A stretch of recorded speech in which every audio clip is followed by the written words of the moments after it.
Not all SUVs and crossovers need to be hulking machines. This is the Cadillac XT4, and it's the Sport model. Is it sporty? Yeah, let's find out.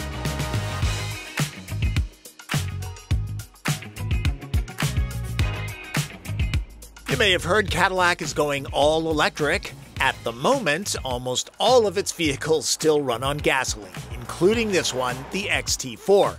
It's the smallest crossover that General Motors' luxury division offers. It's available in front or all-wheel drive, and it looks sharp, getting a lot of parking lot thumbs up.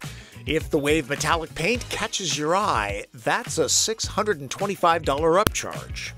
XT4 is one of Cadillac's entry-level vehicles. It starts at around $37,500 with destination. Now, if you're cross-shopping, and smart buyers always do, you'll be looking at BMW X1, Lincoln Corsair, Mercedes-Benz GLB, and Volvo XC40. The all-wheel drive Sport model I'm driving has all the option boxes checked. The upgraded Bose system is accurate and powerful. A bird's-eye camera view helps keep self-inflicted dents away. Premium heated and vented leather seats with a mild massage action too. Plus, the kind of roof that we in Seattle like because it's kind of gray and gloomy most of the year. That brings the total to $58,000. Pretty steep. To bring XT4 closer to parity with those I mentioned, plus Audi Q3 and Lexus UX250H, which is a hybrid, delete the $2,800 Onyx package, unless a black grille and wheels are on your must-have list. Let's talk pricing. I've said many times before that General Motors tends to set their MSRPs kind of high. That way, when you go to the dealership, the salesperson can say to you, I'm knocking $5,000 off that price right off the bat. It makes buyers feel good. I've bought a couple General Motors cars. I've experienced that. Now, with the supply chain shortage, anything can happen these days. So when you're cross-shopping, you're actually going to have to go from dealership to find what they're actually charging. Auto writers often fail to mention it's the Wild West out there. I feel your pain. The Sport, like all XT4s, gets motivation from a 2-liter turbocharged inline-4 that's used in many GM vehicles, including the larger XT5 and XT6. It pumps out 235 horsepower and 258 pound-feet of torque in a package that tips the scales just shy of 2 tons.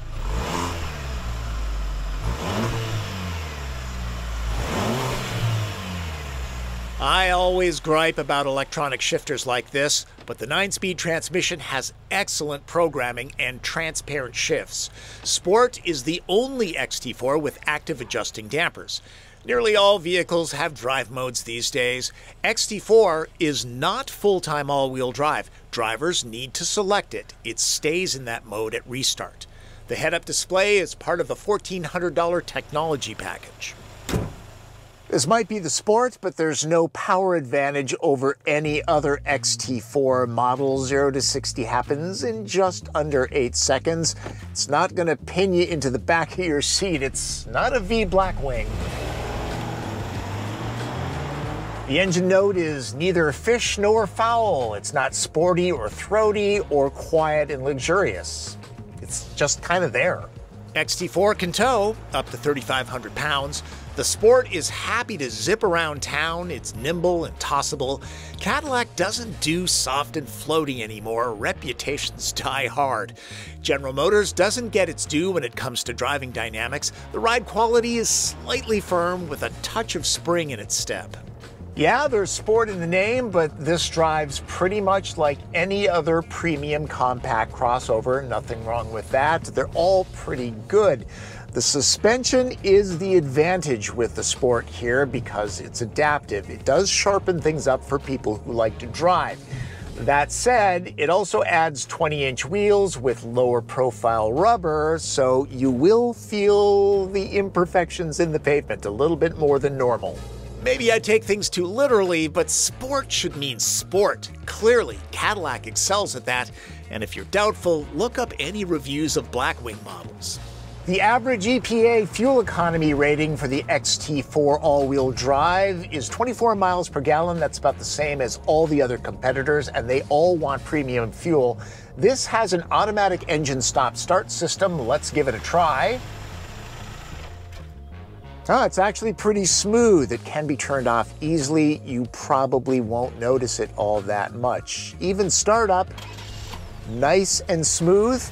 Very well done, General Motors. The seating position is slightly raised. With lots of glass, visibility is excellent, even rearward.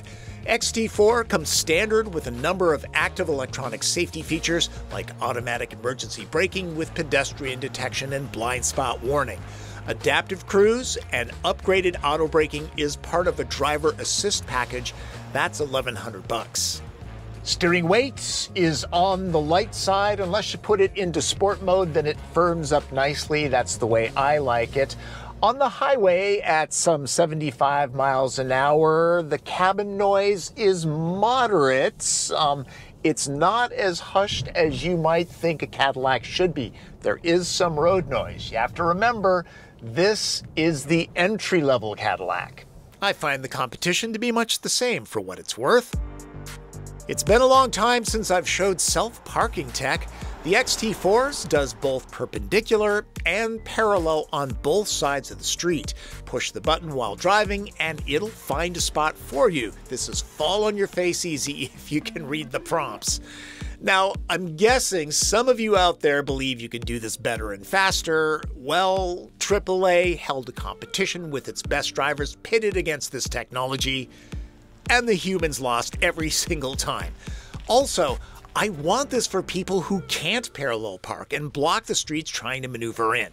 At the very least, think of it as a way to save scuffing up those expensive wheels.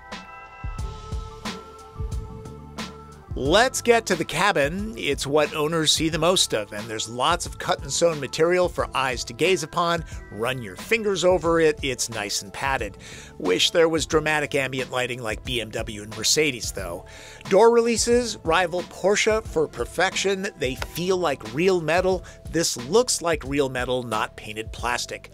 Gaze downward and things are less ritzy. Though to be accurate, none of this gets seen while driving, and not everything is stitched up perfectly for a $58,000 vehicle. This is a Cadillac and details are important, but let's not forget, this is the brand's entry-level crossover, and the competitors really aren't all that different. Top materials in small vehicles would drive the cost up. Americans want expensive cars to be larger. Think this is high-grade stuff?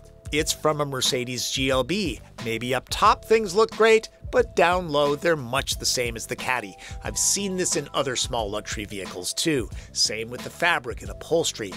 It's easy to cherry pick. For example, Cadillac uses mouse fur here, others just get hard plastic.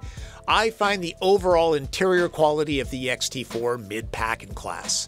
For a smaller vehicle, this is packed with places to stash hair scrunchies, AirPods, half-calf soy lattes, Ray-Bans, and snacks. Trying to eat better these days. Cadillac's piano key controls feel as good as the door releases. There are hard buttons for things that get used a lot. Not everything is shoved to the touchscreen.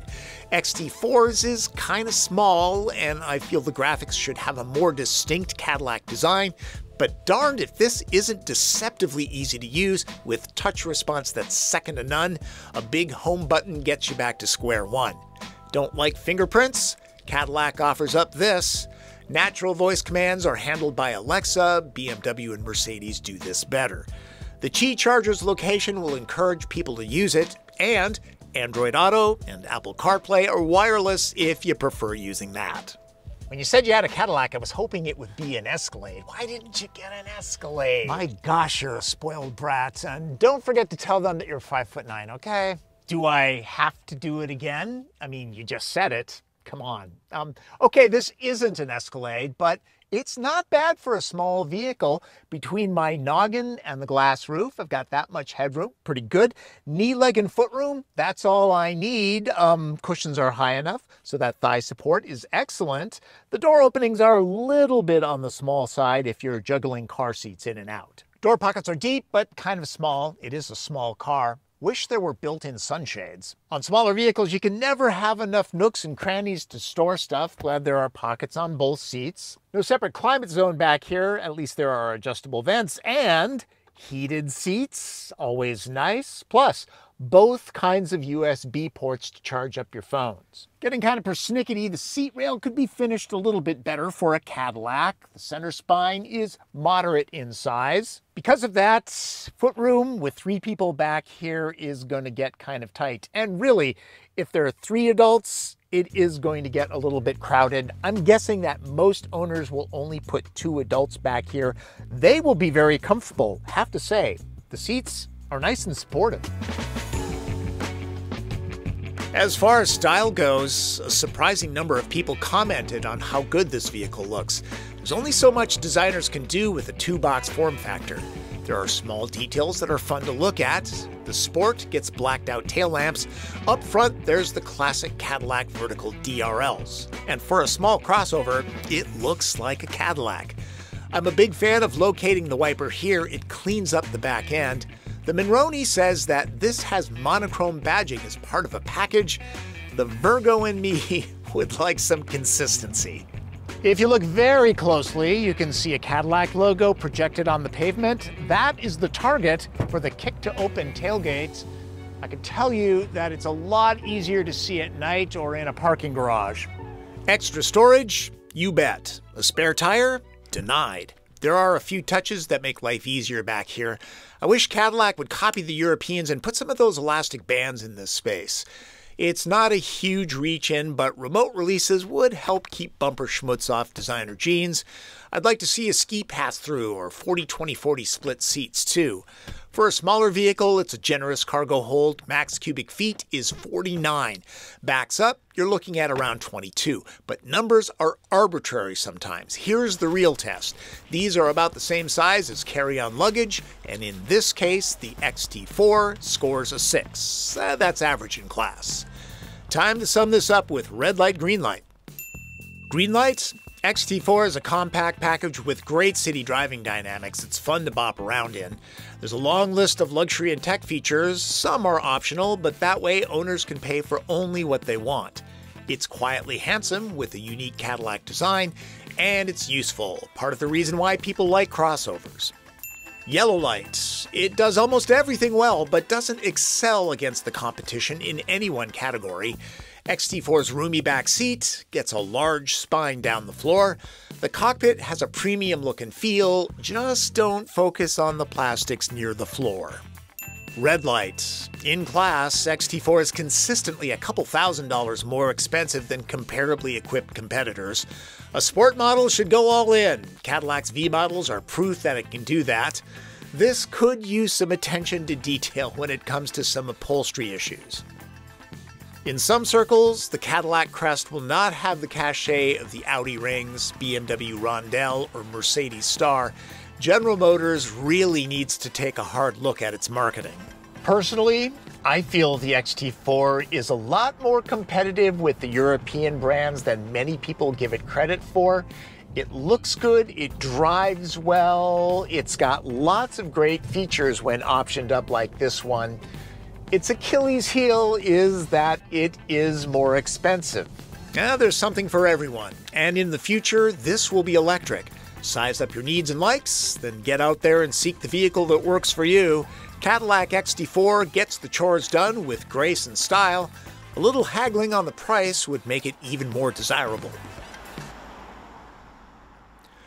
I talked more about quality than usual with this piece. I'll throw this out to you, discuss in the comments. It's hard to shake reputations. Plus, some automotive writers aren't keeping up. Things have changed, people.